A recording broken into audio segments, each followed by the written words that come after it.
Hello everyone. In this video tutorial, we'll be learning how to simulate random walks of stock prices using Excel. In particular, we will assume that price movements follow a discrete approximation of a geometric Brownian motion. And this will involve a drift rate, which we call the mean return volatility, and random shocks. So it is in fact these random shocks will shape the stock price path, and I will show you how to generate them using Excel's function. Before getting started, we have thumbnails in the video description if you would like to jump ahead to a particular step. And also there is a link to download this Excel spreadsheet if you would like to use that later on. Okay, the first step is to create the inputs we need for the stock price path. And we only need three inputs. So the first one is an initial price. So this can really be anything. So I'm just gonna choose $10, which is a nice random figure. In fact, let me format this as currency. So we have US dollars. Okay, it didn't like it. So let me try and just type 10 here, and here we are. So our initial price is 10 US dollars.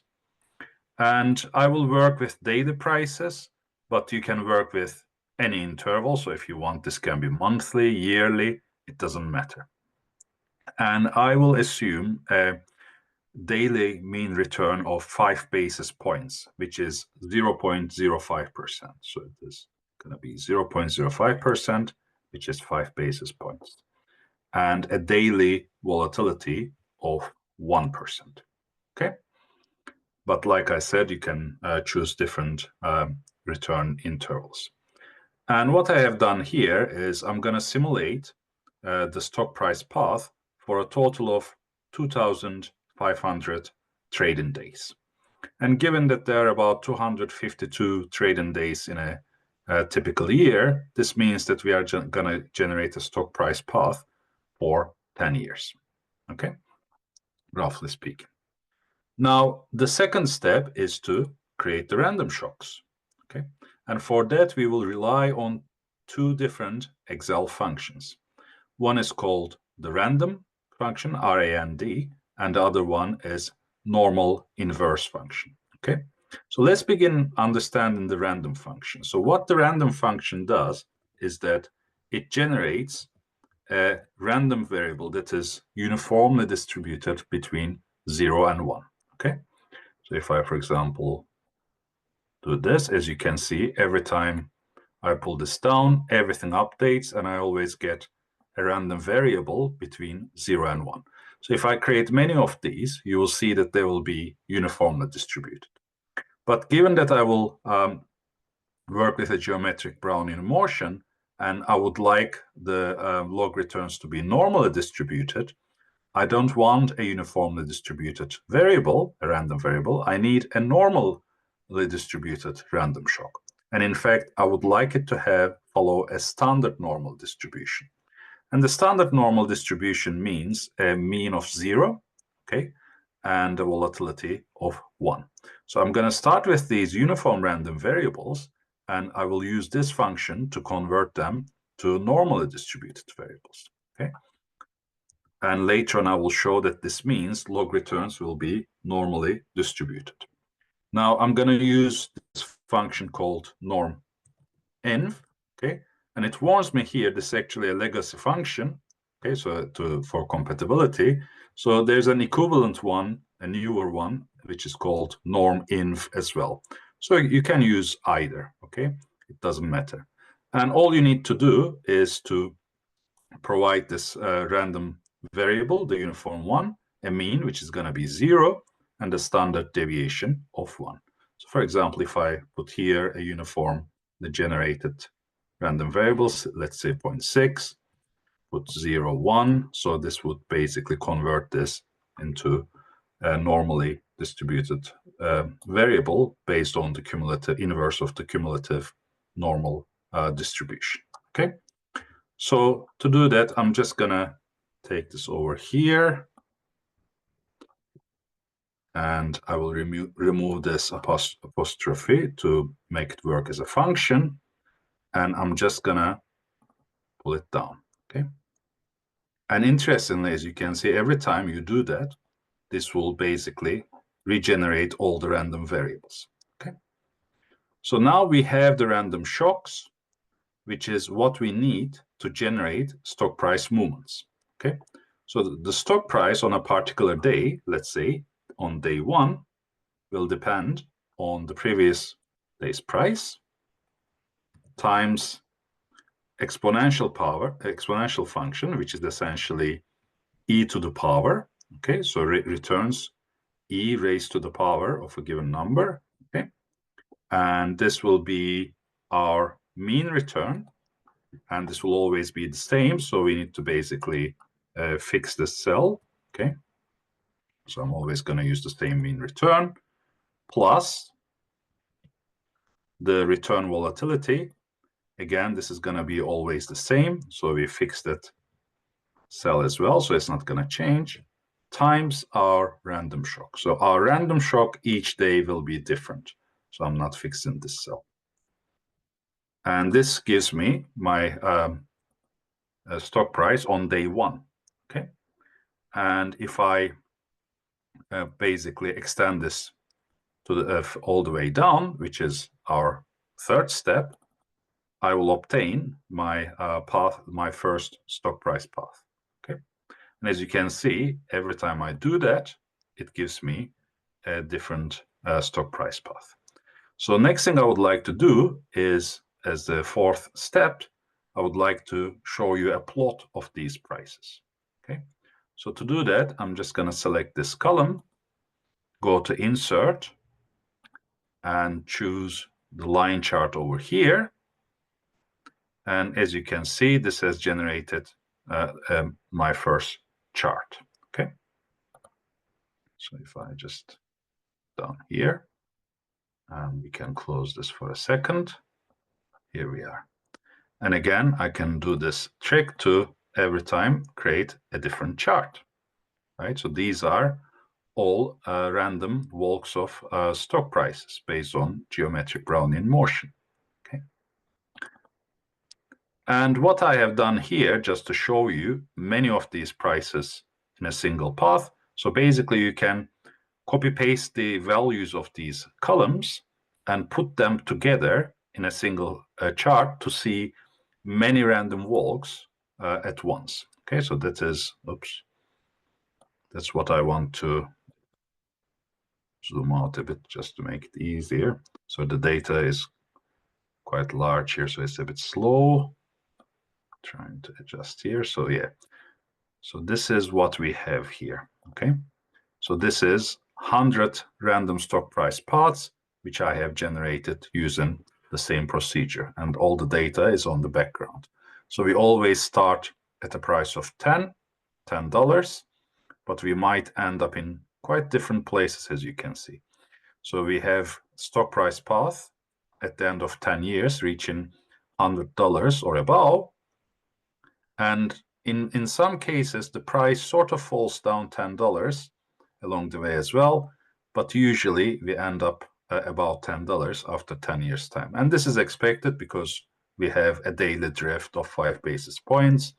And if the volatility is not too large, you would hope that in 10 years time, the price would end up higher.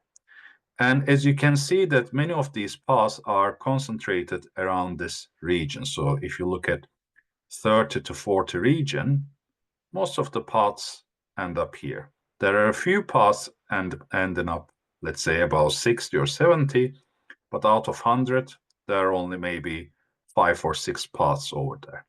And there are some paths below 20 as well, and some paths below or close to $10, but the vast majority is between 30 and 40. And to understand why, we can double check that the expected value of the stock price in 10 years' time is in this region. Because, for example, if there was no volatility, so we have the initial stock price, So without volatility, essentially we would be compounding this at a daily rate of 5 basis points for 2,500 days, okay? And this gives you a price of roughly $35, right? So without volatility, the price would grow to $35 in 10 years' time. And that is reflected in this nice plot of 100 random stock price paths. Okay, so the most of the paths are indeed close to 35. Now, the last thing I would like to do is to show you the distribution of the returns, right? So my argument here is that, right, if random shocks are normally distributed, right, so they follow a standard normal distribution, returns will be normally distributed as well, and the price changes will have, the prices will have a log normal distribution, okay? But let's look at returns, log returns in particular, okay? So I'm just going to create a new column where I will be computing log return as the natural logarithm of pt over pt minus 1, okay? Here we are.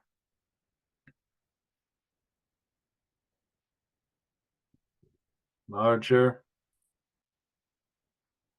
bold. So let's compute log returns. So in this case, use the ln function, the natural logarithm function, today's price divided by the previous day's price. So this is my first return observation. Okay, so let's format that as a percentage. And let's take this all the way down. Now, my claim is that this should be approximately a normal distribution. Okay, and there are a couple of ways to verify that. First of all, let's look at the average return here.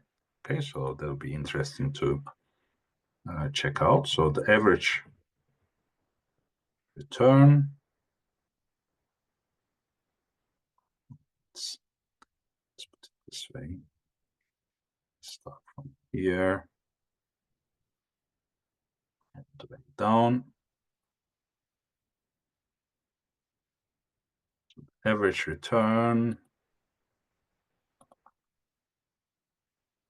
let's make it a percentage, is 0.03, 0.032%, so 3.2 basis points, which is close to the 5 basis points we have here. How about the volatility of these returns? So I can use the same cells, okay, so fix them, so I don't need to change. And as you can see, everything updated, and now I have a return close to 5 basis point as the average return. So my average return is close to what it should be, but I would like to also look at, this is average return, I'd like to look at the volatility returns, okay? So I'm gonna replace the average function here with the standard deviation function. And as you can see, that is pretty close to 1%. And if the returns are normally distributed, I would expect it to have a skewness close to 0 as well. So I'm going to just copy this over here, change this to skewness. And now I don't want actually a percentage figure because skewness is just a number. Let's format the cells. Let's convert this to a number. As you can see, it's not 0, but it's very, very small. It's just 0.01. And finally, normal distribution has a kurtosis, excess kurtosis of 0. So it has a kurtosis of 3, but an excess kurtosis of 0. So I can test it as well. So I'm just going to use the same cells, but this time use the kurtosis function. And as you can see, the excess kurtosis is close to 0 as well.